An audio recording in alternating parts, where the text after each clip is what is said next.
Good afternoon. I'm Girish Balachandran. I'm the CEO of Silicon Valley Clean Energy, and welcome to our panel, Decarbonize Everything. So I'm going to spend a few minutes just talking about decarbonization, and then we'll introduce our panel.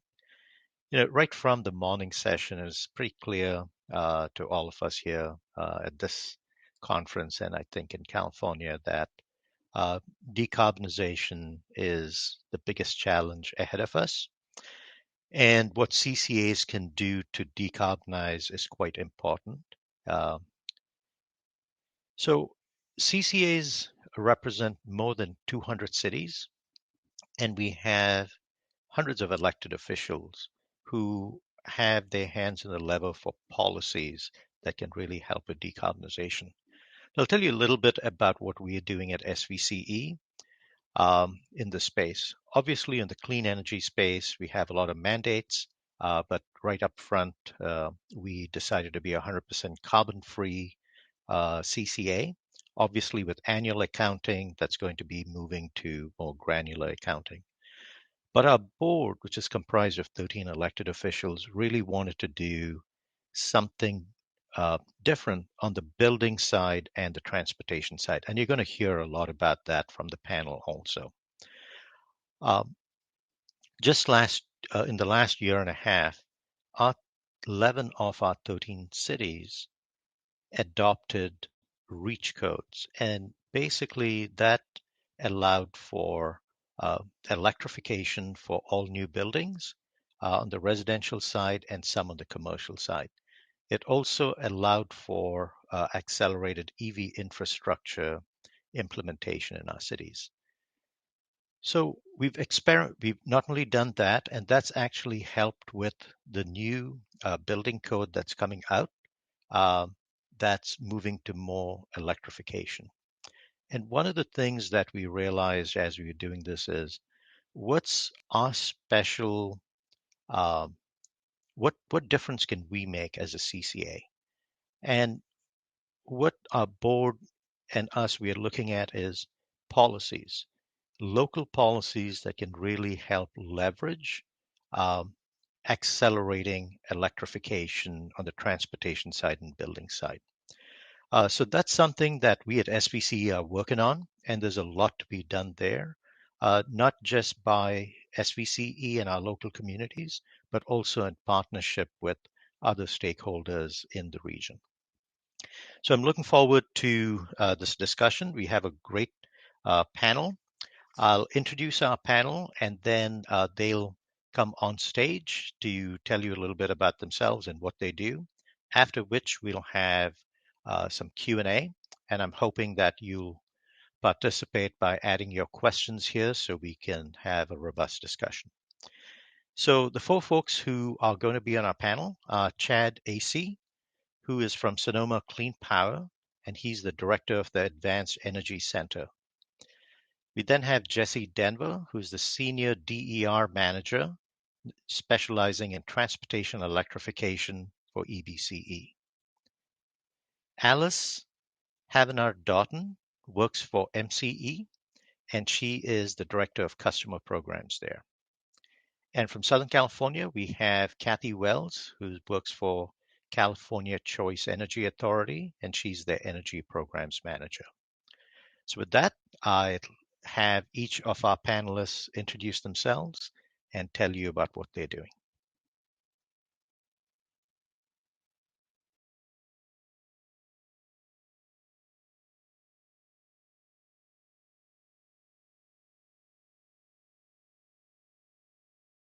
We're the public power provider for both Sonoma and Mendocino counties.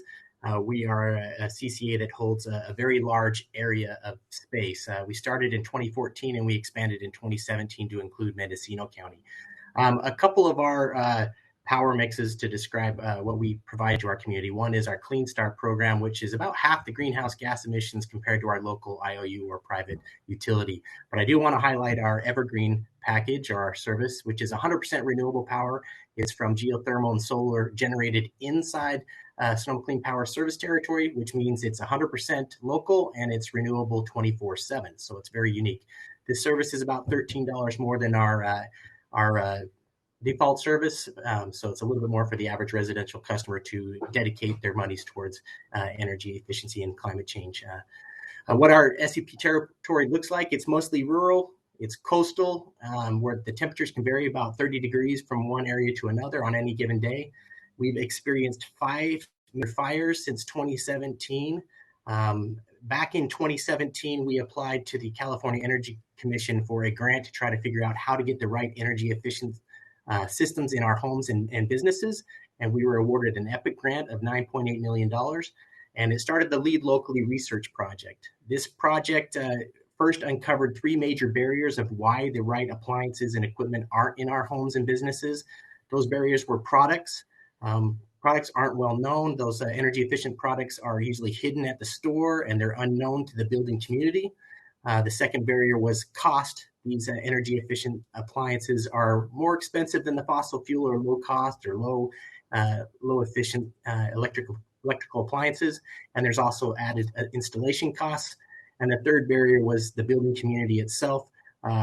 Builders are really unknown to these type of products. Customers don't know who they can trust to install the products or appliances, and they don't know who is certified. And there's also a labor and supply shortage in our building community for energy efficient appliances.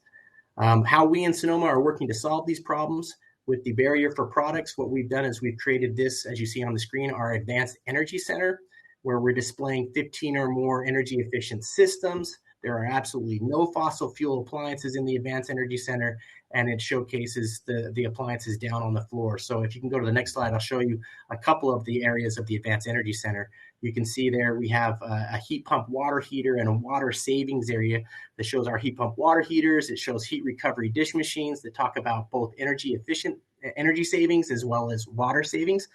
And then there is, to the right side, you'll see our demonstration induction kitchen, which showcases how easy and safe and efficient it is to cook with induction. We will have side-by-side and cook-alongs with chefs, and really showcasing to our community here in wine country how efficient it is to cook with induction for your food. The Advanced Energy Center was voted as the Bay Area's top project award for 2020.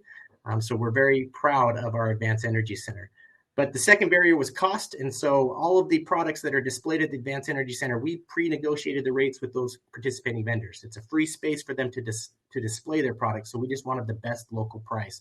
And then SCP has layered incentives on that to make these a competitive price with the fossil fuel or the lesser efficient appliance. For our low-income customers, our Carefera customers, almost all of the equipment is at $0 to that low-income customer. So they might have to pay for associated equipment, or they might have to pay for installation costs. And for that, to help overcome that barrier, we've created a 0% $10,000 loan that they can put on their bill to pay for those additional costs to help cover that project to be installed.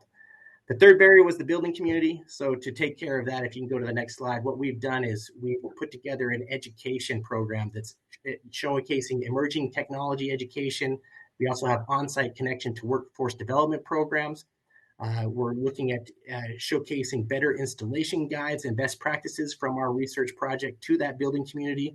And we want to become a one-stop shop for bundling of other federal, state, and local programs that could apply to the customer base so that they can bundle their financial savings and let those programs work together. So working with those local groups to coordinate efforts of those programs and pass that on to our customers, where builders can have a little bit more flexibility in their pricing and pass that savings on to their customers. At the Advanced Energy Center, what we're doing more or less is simple solutions. We wanted to, and if you can go to the next slide, what we're doing is we're covering the fear of all electrification at the Advanced Energy Center, the range anxiety of investing in an electric vehicle. We're showcasing what you should take to and from the Advanced Energy Center with e-bikes and electric vehicles. And then we're giving you something simple to take home with, whether it's to upgrade to our Evergreen package and investing just by dollars a month to something that's so clean, or just to take home and test out our induction cooktops. We have an induction lending program there. But for this group, most importantly, the Advanced Energy Center is in downtown Santa Rosa. It's by the famed Russian River Brewery. So feel free to stop by and have an award-winning IPA, and then stop by the award-winning Advanced Energy Center right afterwards. I'll turn it back over to you, Girish.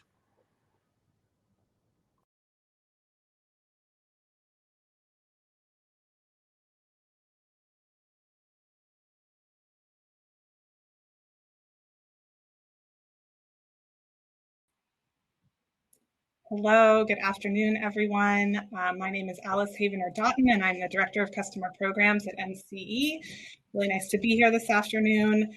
I have been at MCE for 7.5 years, although MCE as an agency has close to a decade of experience running decarb programs for our customers. So just as a quick introduction, MCE was the first CCA in California. We now serve the 4 counties of Napa, Contra Costa, Solano, and Marin.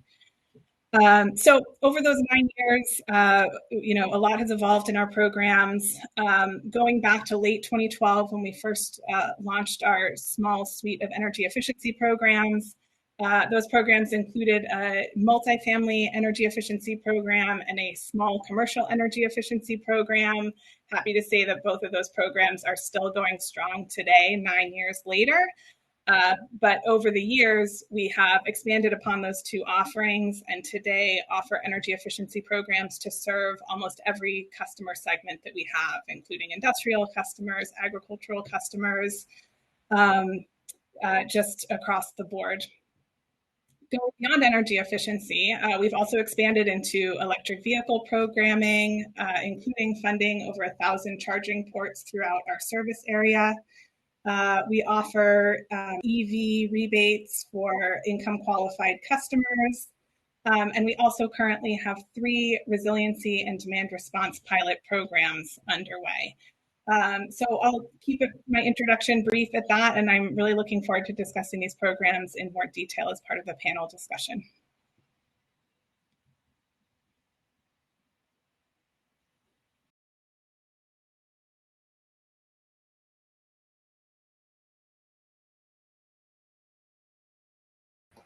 Hi, everybody. Thanks so much for inviting EBCE to participate in this session this afternoon. In 2016, Alameda County and 11 of its cities entered into a joint powers agreement to form an independent public agency known as the East Bay Community Energy Authority. And the authority then launched East Bay Community Energy, or the CCA. And the purpose of East Bay Community Energy, or EBCE, is to secure electrical energy supply for residents and businesses and manage climate-related and energy-related programs. As the nonprofit default load serving entity or public power provider in Alameda County, EBCE delivers electricity with a higher renewable energy content at a reduced cost to customers through the incumbent investor-owned utilities transmission and distribution system. And in Alameda County, that is PG&E. So since EBCE's 2018 launch, 2 additional cities in Alameda County have opted into the authority. So we now serve all cities in Alameda County, with the exception of the city of Alameda, which has its own municipal utility. And in 2019, our service area actually expanded into San Joaquin County, with the city of Tracy opting into the Joint Power Authority as well. So as of this year, EBCE meets the electricity needs of over 50,000 small commercial accounts, well over 5,000 large commercial accounts, major industrial accounts, and also serves over 565,000 residential accounts, representing 1.6 million people.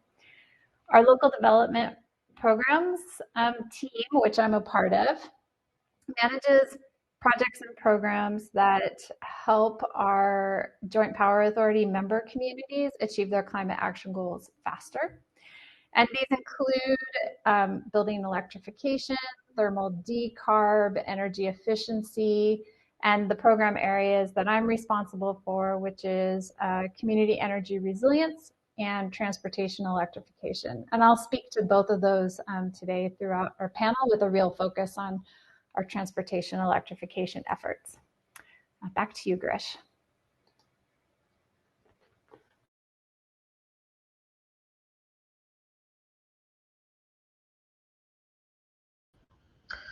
Hello, everybody.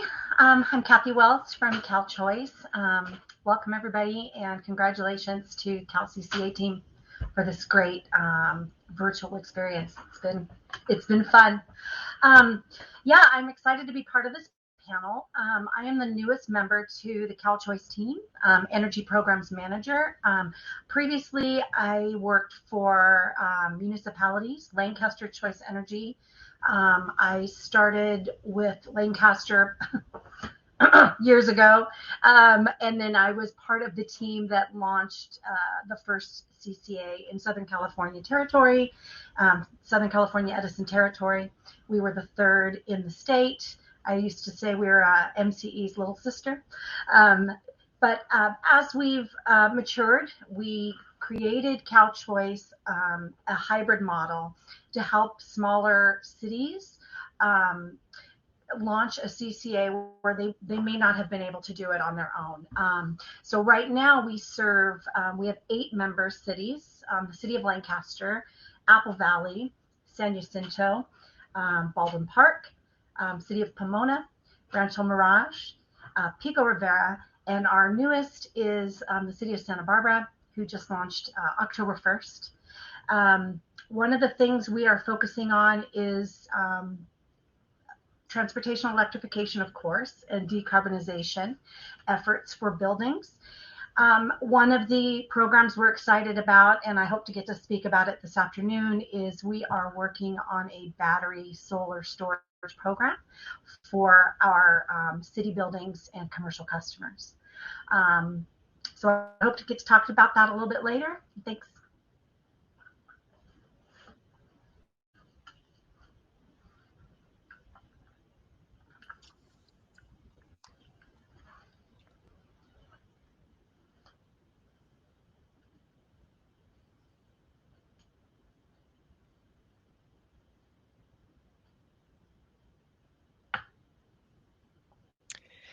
Great.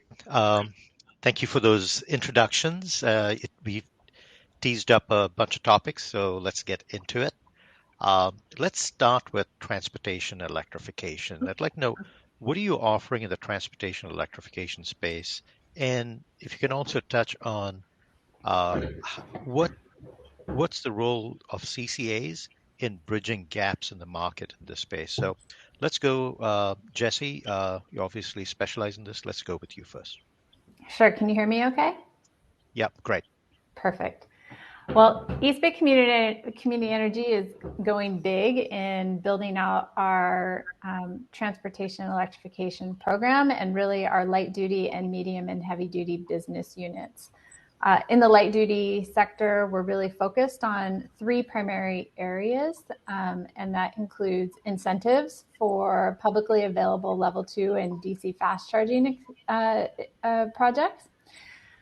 And I'm excited to share that we actually launched, in partnership with the California Energy Commission, our Cal EVIP program this morning, of which EBCE was the sole co-funder to the CEC. Our DC fast charging incentives oversubscribed in 4 minutes. So there's obviously a lot of demand for publicly accessible charging infrastructure. The second area that we're really focused on is building out a network of EBCE-owned DC fast charging hubs and doing that in coordination with our Joint Power Authority member cities. And the third area is really helping our Joint Power Authority member cities and the county lead by example by supporting municipal fleet electrification. And I'll go into that in a bit more detail. In the medium and heavy duty sector, we're very much focused on goods movement. So there's a lot of different realms of the medium and heavy duty sector, but we specifically are focused on goods movement because EBCE's service territory is one of the most strategic trade locations in the United States.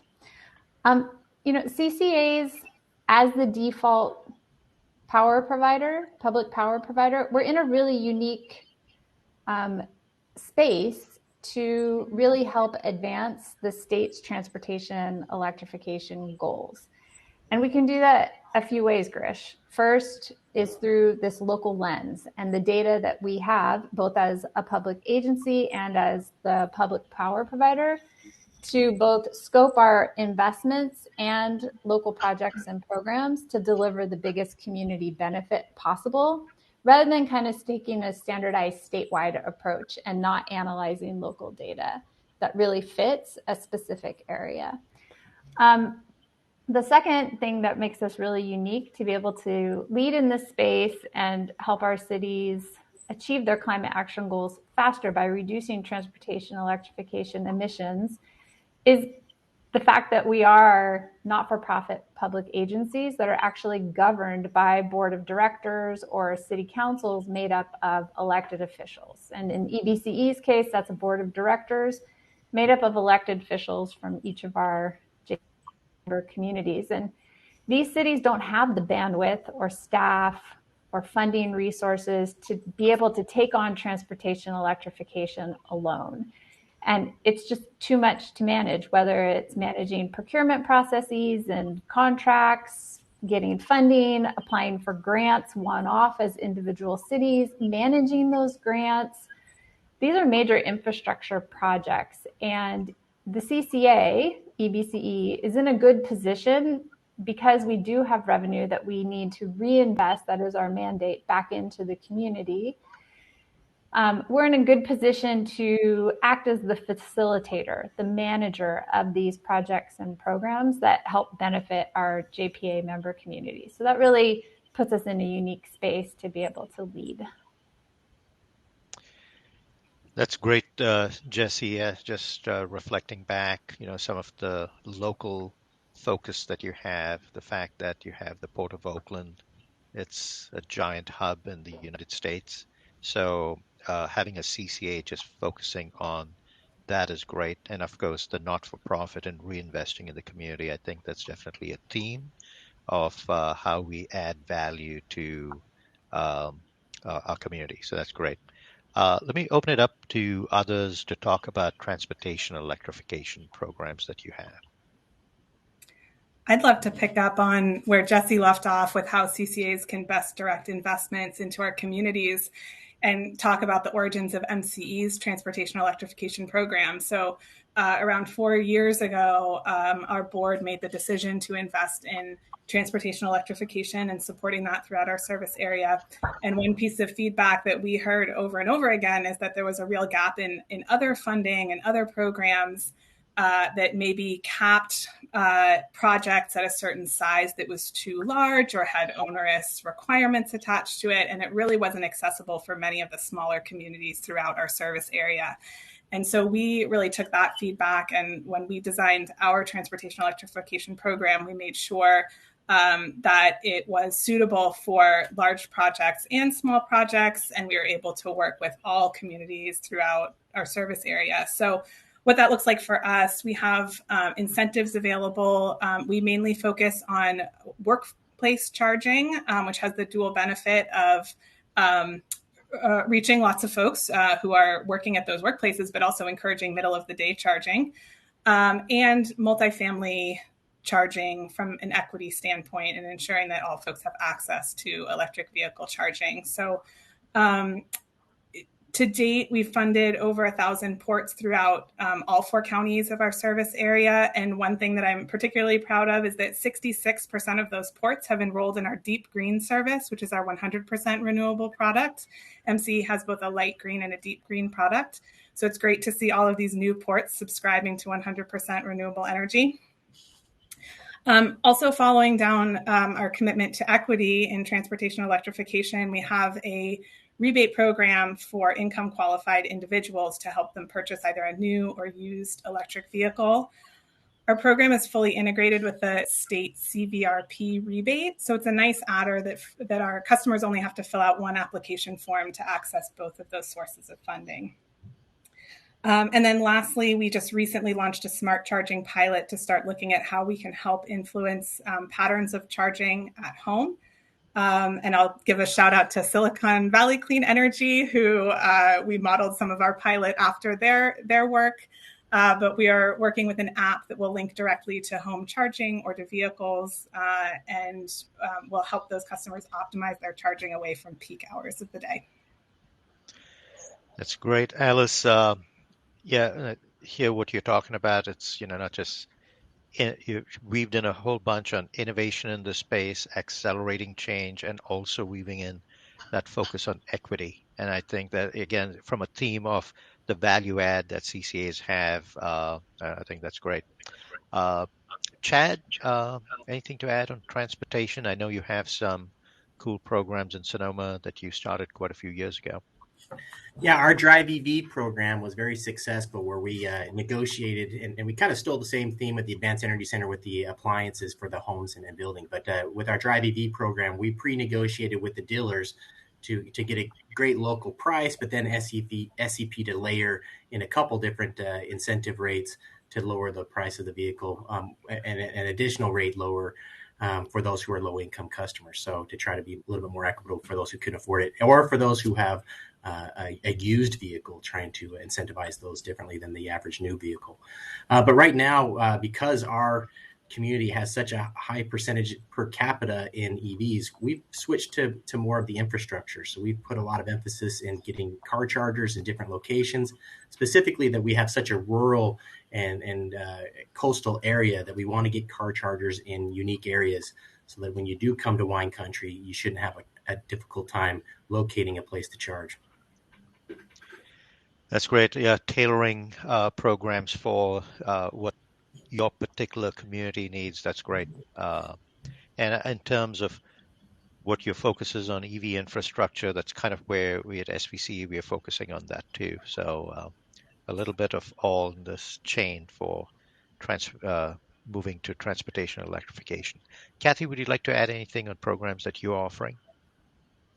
I would say, well, transportation electrification is definitely one that we're interested in doing. You talk about doing your infrastructure in Lancaster. We started with that, putting in infrastructure. So we installed over 30 public free charging stations in the city. And that's something that I would like to bring to the CalChoice team and replicate with some of our other cities, because and owning that, specifically owning the infrastructure, I think is key to kind of our future virtual power plant that we'd like to do. We'd like to be able to manage our load and have a little bit more control. So that's great. That's great. Thank you. One of the themes that I heard many of you mention that we'd like to kind of get into a little more depth here is on equity. How are you making sure that decarbonization programs are widely available, including to low-income and moderate-income residents, vulnerable customers and residents, and disadvantaged or low-income census tracts? Alice, could you start us off, please? Sure. Yeah, I'd love to. So equity has always been really important to MCE. One of the defining characteristics of our service area is just the diversity that we have throughout the 4 counties. And so it's really important to us when designing programs that we're always looking at it from that equity angle. So I want to just highlight a couple of our programs. When we're designing programs, we always look at what else is out there and where are there gaps and where do we see folks sort of falling through the cracks in terms of service, not being able to access certain services. So one new program of ours is called the Home Energy Savings Program. And we identified a need sort of between the low income programs, ESA, other programs restricted to under 200% federal poverty level income qualification. And then some of the existing efficiency programs aimed at homeowners that may have high copays required or may take a lot of work to engage in those programs. And we designed a program aimed at moderate income customers between 200 and 400% federal poverty level that provides free audits. All of the work is sort of direct install, turnkey, no cost to the customer. And we advertise this program through neighborhood campaigns. So we'll go out into neighborhoods where we know we're likely to find folks that would qualify at that income level and go door to door and get friends and family referrals. We start with a free audit. And one thing that I found interesting is when we were planning for this program, we used about a 60% conversion rate, thinking, okay, we're going to touch these homes. Maybe 60% are going to need serious weatherization upgrades or electrification upgrades. And 60% might go ahead. And we're finding 90% of the homes we touch have real needs in terms of upgrading the weatherization of the home or upgrading equipment. We can go in and electrify that equipment. So we had to sort of go back and reassess our assumptions, but it really kind of underscores the need for a program like this and how many homes really could use that work. So we're proud of that program. And then the other one I wanted to talk about was our EV program. So I know I just talked about that, but specifically, there's a few things that we've added in the last couple of years to address equity. And one of them, the multifamily sector has been a real tough nut to crack in terms of getting availability of charging into those multifamily properties. And this past year, we launched a network level 1 charging program. So we'd really like to see more low cost, but higher numbers of chargers going in as a potential solution. We think that'd be a real nice solution for multifamily properties and other sort of long dwell locations. And we just won a CEC grant in partnership with Contra Costa County that is going to specifically look at how to increase the availability of charging in disadvantaged communities throughout Contra Costa County. So that level 1 charging rebate will be a strategy there, and we're going to really be focusing our attention on that. That's great. At SPCE, that's something else that we are focusing on too. It's the multi-unit dwellings and making sure that we can get some EV infrastructure in there. So that's going to be an area of focus. And with our Cali VIP grant too, we were focusing on that. We tried out a program where we providing a sweetener, like a 20% sweetener for folks to install basically DC fast charging and closer to what we call priority zone areas. From a lessons learned standpoint, it didn't turn out too great. So we may have to actually increase the sweetener. So it's at least it's a lesson learned, but that's our next focus, is to work on multi-unit dwellings. So Jesse, would you like to follow up on this? Yeah, sure.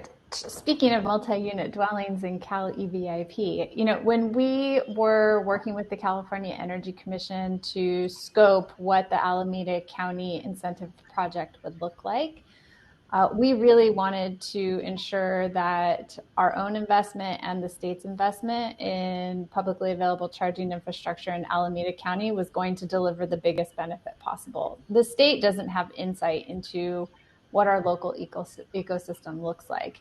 In Alameda County, 47% of all residents are renters. That's almost half of our population.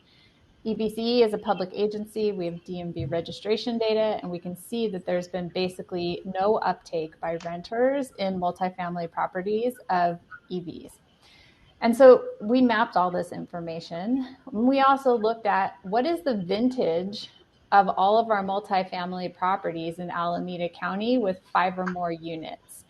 And what we found was that all multifamily properties with 5 or more units are 90% of them, sorry, not all of them, 90% of them are 50 years old or older, which means there are a lot of electrical capacity upgrades that are going to be necessary. And we're not putting charging infrastructure into those buildings anytime soon, simply because of the electrical capacity barrier, not to mention all the other barriers associated with multifamily housing and even incentive programs and their requirements in multifamily housing. So what we did was we mapped all this information. We created what we call multifamily hotspots, and we got CEC approval to ensure that 50% of the budget for DC fast charging infrastructure had to be installed in these multifamily hotspots that EBCE defined. And that doesn't mean that a DC fast charger gets installed at a multifamily property. It means that it goes into a commercial, retail, or other eligible site within a convenient square mile of a multifamily hotspot. So that ensures that those investments are actually being put where they're needed most, because right now there are complete charging deserts where there are thousands of rental units that have zero access to level 2 or fast charging infrastructure. So our multifamily hotspot map, a version of it, is actually posted on the Alameda County Incentive Project website if anybody want to kind of go and look at what we did there. But that was something, very strategic that we wanted to focus on so that we can help renters who don't currently have access to the benefits that EVs bring be able to make that transition to EVs sooner. Great. Jesse, I've learned a phrase now, charging desert, but we're going to convert it to charging oases, right? That's We're what. working on it. Yep. We're doing that. I do have a question from the chat window. But Chad, I was thinking, did you want to add anything to this part of the discussion before I get to a question to Jesse? I would just simply say that we're trying to simplify the process when it comes to working with low income or those disenfranchised communities. And one is working up front with new build construction, multifamily developments who are low income housing developers, and trying to make sure that the infrastructure is there up front and creating programs that can help them put in the right appliances up front. They normally have a budget that's putting in a standard product. And so we want to cover that difference to get the right product in.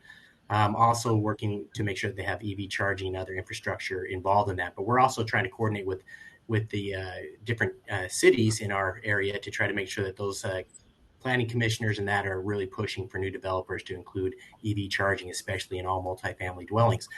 The other is when you're talking about EVs, and I know it's a challenging connection to connect this community with a more expensive vehicle. But used EVs and incentivizing those leased vehicles that are now coming back onto the market are important. And for us, we simplified it by going to e-bikes. We took $1,000 off of e-bikes for those who are income qualified, and that simple solution can sometimes help someone who might be on that cusp of needing a vehicle, and they could just survive on the e-bike instead. And so that program, we launched it twice in this last year, and both times the applications, we blew through the applications pretty quickly on both openings. I love the discussion so far. So I want to shift to a question from the audience. Jesse, there's a question which asks, what's driving EBC to be the owner of these EV charging stations, the network that you referred to? Sure. Well, EBC, similar to an earlier comment, we'd really like to be able to control that load. And we'd like to invest in charging infrastructure where we know that it's needed, but private sector industry may not be so willing to invest in those areas at this point in time. And we are not as risk adverse. Our outlook looks different because we are a not-for-profit public agency without shareholders. And so if it takes a little bit longer for us to have a return on investment in these infrastructure assets, that's okay. But if it helps the community, again, almost half of our residents are renters, if it helps them transition to EVs faster, that helps achieve local climate action goals and the state's transportation electrification goals faster. So EBCE, we really plan to go pretty big in this space. And again, we have this benefit of an inherent relationship with our Joint Power Authority member communities where we are actually leveraging their real estate assets to build these fast charging hubs. So for example, Oakland City Council recently approved a fast charging project where EBCE will be deploying 17 dual port DC fast chargers at a parking garage that's on the border of West Oakland and downtown Oakland. It's a total of 36 EV only parking spaces, and everyone will have access to the garage for up to 1 hour at no cost, and then EBCE will set the price for charging. So that means that people will not have to pay to enter the garage to actually charge their car. So we're at the same time helping the city kind of reinvent what the parking garage looks like. We also have a project in the works in Livermore that is a municipal lot and garage.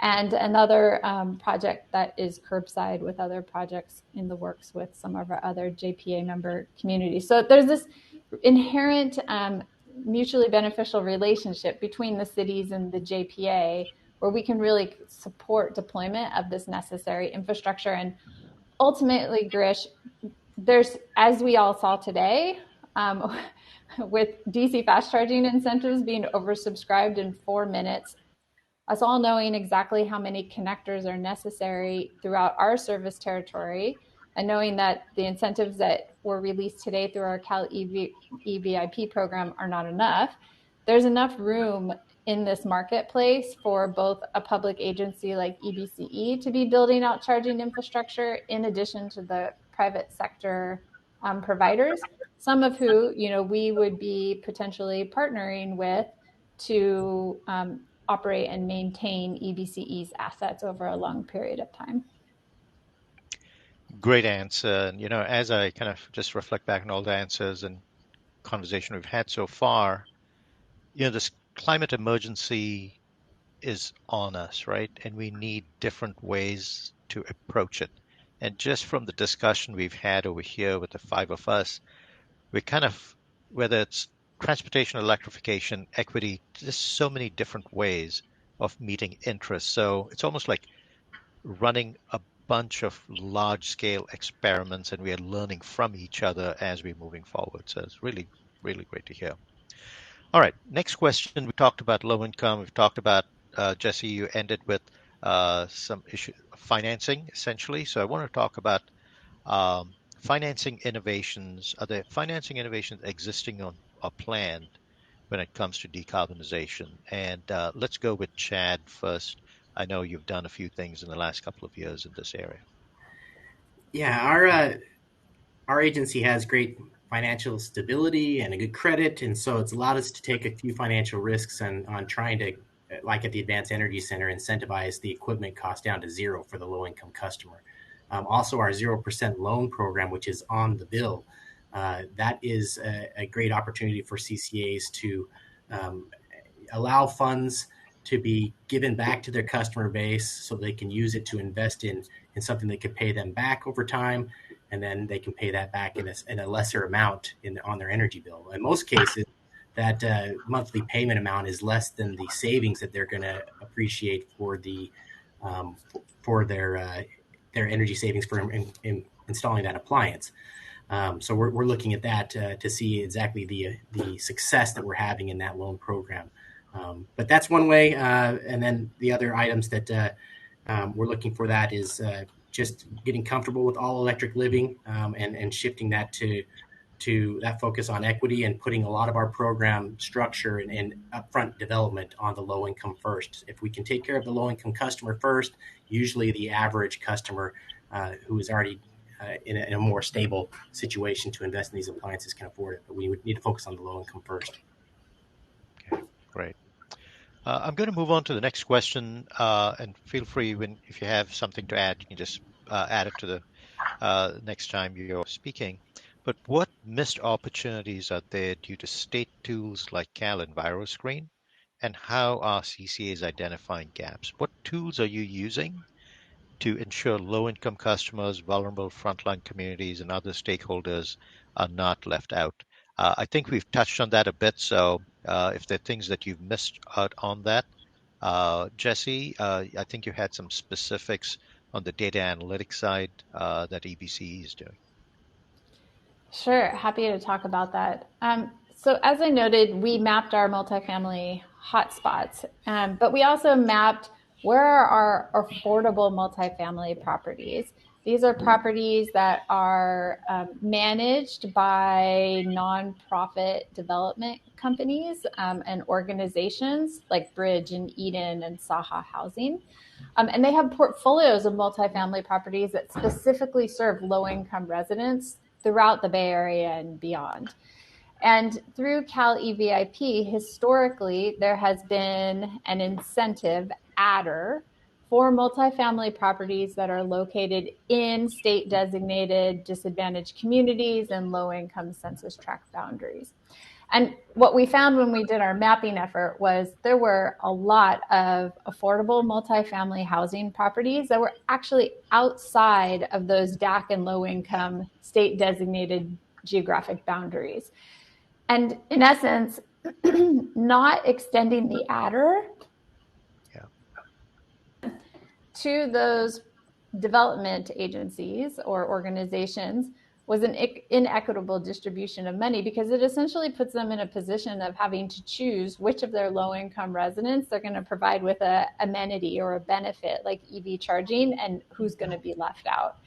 So we showed this to the CEC, and we were able to get their approval on ensuring that that incentive adder for any affordable multifamily property, whether it's in a DAC or not in our service territory, would be eligible. And so this then enables properties in Fremont and the Tri-Valley area who serve the same low-income populations as those inside DAC and low-income boundaries to be able to apply for these incentives on a portfolio basis, rather than having to pick and choose who gets to have these.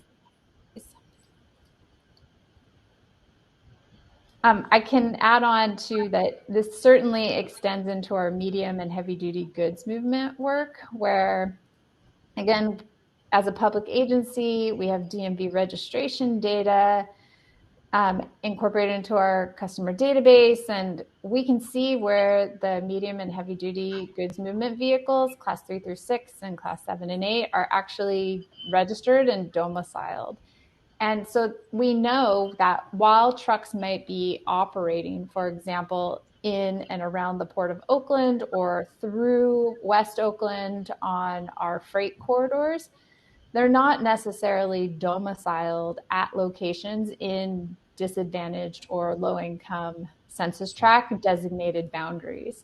And I think that this is going to be a really important point as we move forward with all of the money that's coming down from the state that's focused on medium and heavy duty goods movement, to make sure that we're not leaving drivers and fleets, drivers meaning independent operators who have 1 or 2 trucks, and larger fleets, that we're not leaving them out of the opportunity to be able to take advantage of these external funds to transition their trucks to zero emission just because they're not domiciled or registered within a disadvantaged or low income community, because there are thousands and thousands of these trucks that are outside of those areas, but maybe operating on a daily basis in the areas that we're very concerned with.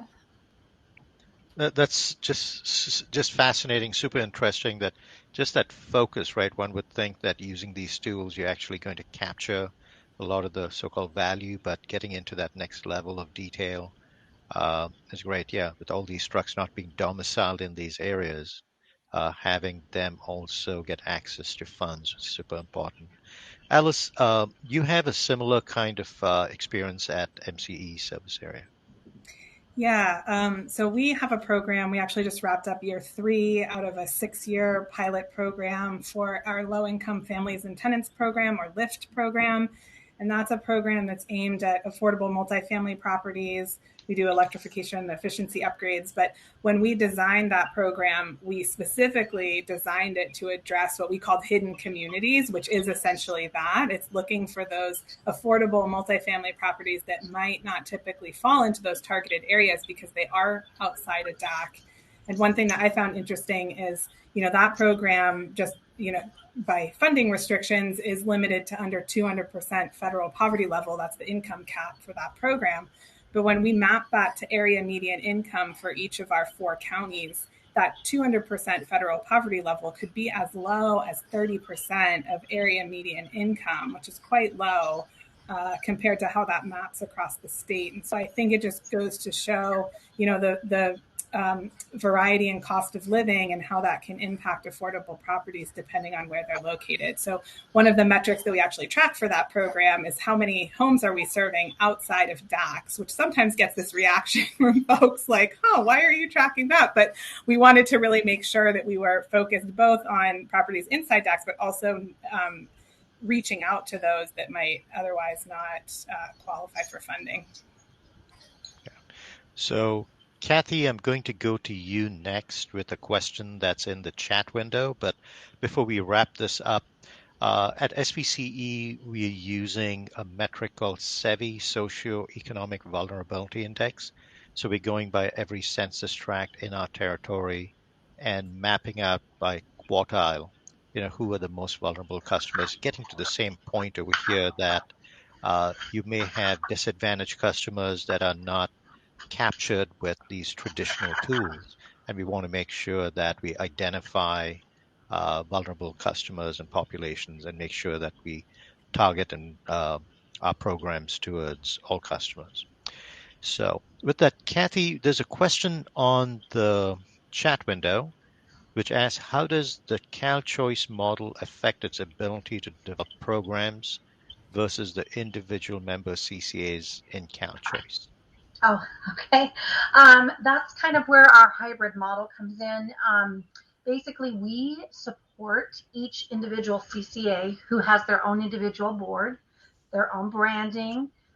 They set their rates, they set their programs. But on the back end, we support joint procurement, joint regulatory efforts. All of these are quite expensive if you're trying to do something on your own. And a lot of our cities are quite small, where if they were to try to launch a CCA without the support of the CalChoice, it just wouldn't pencil. So there's power in numbers, not to be punny, but there's an efficiency there that we go after. So for programs, that's one of the things we're working on now, which is we're doing a distributed PPA program for battery and solar installations for commercial. And the idea is we will do a joint procurement on behalf of all of the CCAs to get that better market pricing. What's unique about this program is the financing structure, by the way. I wanted to touch on that. In that each CCA will be entering into a power purchase agreement with the installer, and the customer is just a participant in the program.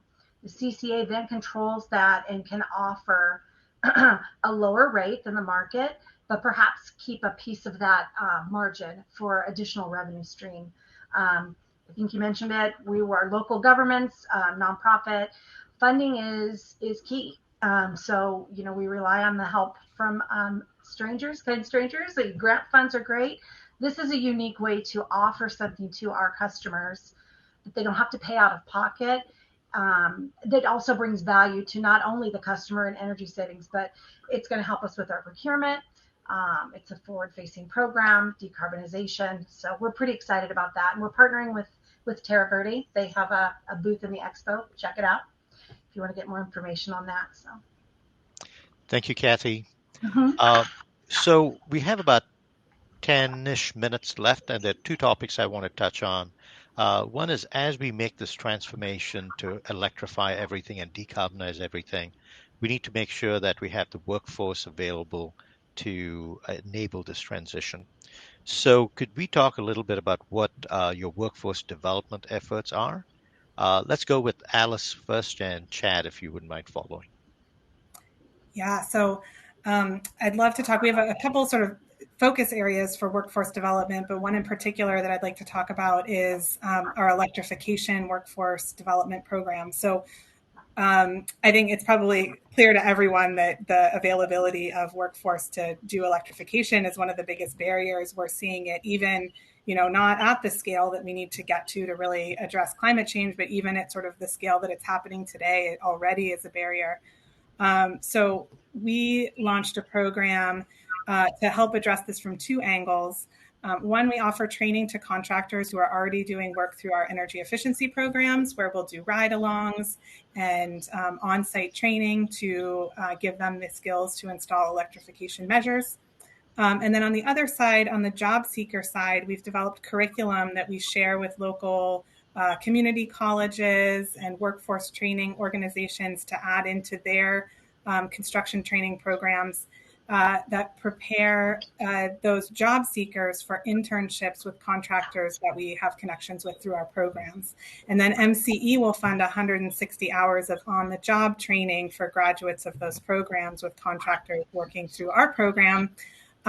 This program came about through some roundtables with contractors at the start of the program, where they explained to us that one of the biggest barriers they had was actually going through the hiring process and finding individuals. So we like to provide some support there. We'll do some matchmaking and then give them that 160 hours to sort of do on-the-job training. And hope, obviously, the goal there is that those internships would lead to long-term employment, ultimately increasing the pool of available contractors to get us to where we need to go. That's phenomenal programs there. Chad? Yeah, our building community is struggling right now because we're rebuilding a good portion of our community. So they have mentioned over and over again the lack of labor. And so we're working on a couple areas. One, we want to do an ongoing education for the professional world, and they can meet on site at the Advanced Energy Center and learn about emerging technology and better installation practices that might lower their cost of installation that they can pass on. So that's important to try to educate the current building community and make them more efficient at their work, along with installing energy efficiency. But we're also partnered with the CT Foundation, where we're trying to get, we have multiple vehicles in different high schools in our community where the kids can take apart and put back together a vehicle and learn how to get into the EV mechanics market. We're also partnered with the Next Gen Academy, which is another organization working with youth who are interested in solar installation or HVAC installation of energy efficiency, and trying to get them into that labor force. And so then we can reconnect them with the contractors who are already participating under some of our programs, to give them that supply chain of labor that's available to them. And then lastly, we're working with the North Coast Builders Exchange and those unions and other organizations that work through them to make sure that they're included in a lot of our conversation and discussions, to make sure that they're connected with us. And then working through the different universities, the local universities and schools here, to try to bolster our internship program to bring those professionals out to this industry, because we're kind of in a unique space here where we're all leading the way on a new industry. That's great. Just mention at SVCE, we just launched this program called Future Fit Fundamentals, where we are offering 5 hours of online training on electrification, and we pay a contractor $500 if they take that training. And we're targeting about 1,000 contractors. We're doing this, we're delivering this kind of learning through a collaboration with Evergreen Community College, but we did a ton of work in actually creating the content. Additionally, we are also going to be offering rebates for those contractors who install electric appliances in their home. So we're going to offer them up to $5,000 rebate so they put it in their home, figuring that they're going to be the best advertisers of electric appliances at homes. So kind of related to workforce and cost, there is a comment on the chat window that's from Debarshi Das as to they have been tracking electrification retrofit costs and carbon reduction estimates for single family and multifamily homes across all California climate zones. And that would definitely be of interest to all of us. And I'll encourage Debarshi, connect up with me through a direct message or go through CalCCA, and they'll provide you contact information so we can get it to all the CCAs in CalCCA. All right, so we have about 7 minutes, 6 or 7 minutes left. Wanted to go to our last topic, which has to do with resiliency. With the power supply shutoffs that we've been having, I know we've been looking at resiliency programs too, but I'm going to start off with Chad because you obviously have a lot of experience with this, then have the rest of you also talk about clean resiliency programs that you have. Chad? Well, at the Advanced Energy Center, you're going to hear battery storage, battery storage, battery storage. Get rid of your gas generators. They're not safe. 2 houses started on fire last year in a fire in my city alone from gas generators. So get off of gas generators. Go towards the storage capacity of homes. But we're looking to have simple solutions for those who need to all electrify. So for the low-income renter, they can have little appliances they can do to replace their stovetop or other with induction, and then also little portable battery storage for the elderly or those who have medically needed reasons to survive outages for small periods of time. So we're working on those small areas of simple solutions. But also we're partnering with PG&E, our local IOU, to really talk about microgridding certain strategic areas of our community. There are small pockets of homes in rural areas that have long transmission lines to those areas that don't need to be there. And so if we can microgrid them, remove the transmission, then it becomes a lot safer for our fire seasons here. But when we're talking about resiliency and clean power, the honest fact is the majority of our community doesn't understand the word clean power. They don't really know it. And so we're just trying to get down to the basics and teach them what it is, what we do as the local power provider, and really what they can simply do to help combat the climate crisis. And we will teach that daily at the Advanced Energy Center. Great. Others on resiliency? Yeah, I'm happy to weigh in from EBCE's perspective. So I the resilience program, and we're getting ready to bring on a resilience program manager to take off that scope of work off of my plate so I can focus on transportation electrification. But since I joined EBCE in 2019, we've built some specific programmatic areas around resilience. The first is a major effort that we have underway with our JPA member communities, where we've actually analyzed the potential for solar and storage at over 300 critical municipal facilities that were identified by the cities and the county, and have sized those systems. We've sent a team of independent engineers out to the first phase of those projects, and EBCE will actually be acting as the facilitator of deployment of those systems. So EBCE will be issuing a request for proposals to either own those systems or enter into contract with a third-party power purchase agreement provider. Those systems will sit on our municipal partners' real estate assets, but the way that we're approaching this is new and hasn't been done before, where EBCE would hold the PPA with the power provider and a different agreement with the city. So, you know, I've been a part of a lot of regional renewable energy procurement efforts that kind of didn't realize what we had all hoped they would achieve. And so we're really trying this a different way. And again, that different way is EBCE is the CCA sitting in this unique position where we can provide this technical assistance, where we actually can pay for all the back end work that needs to be done to help our member communities actually get the infrastructure that they need to be able to provide resilience to the community in time of an emergency faster. The second program that we have is called Resilient Home, and this is a solar and storage program for single-family homes where we issued a solicitation, got vendor bids back, and selected Sunrun to be our partner. There's a very unique component to the program where there's a battery sharing element, and the homeowner is incentivized for sharing power with EBCE when there's high demand on the grid, but the grid is operating normally. And that helps us with our load modification requirements. So that's been really fun to develop and put out there for the community. And then the most recent program that we've launched, and we got a lot of support from MC on this, who did it first, was for our medical baseline customers. We actually worked with Alameda Public Health, who has Empower data, and Empower data tells us the number of electricity dependent durable medical devices that are within a zip code, not at the customer level, but within a zip code.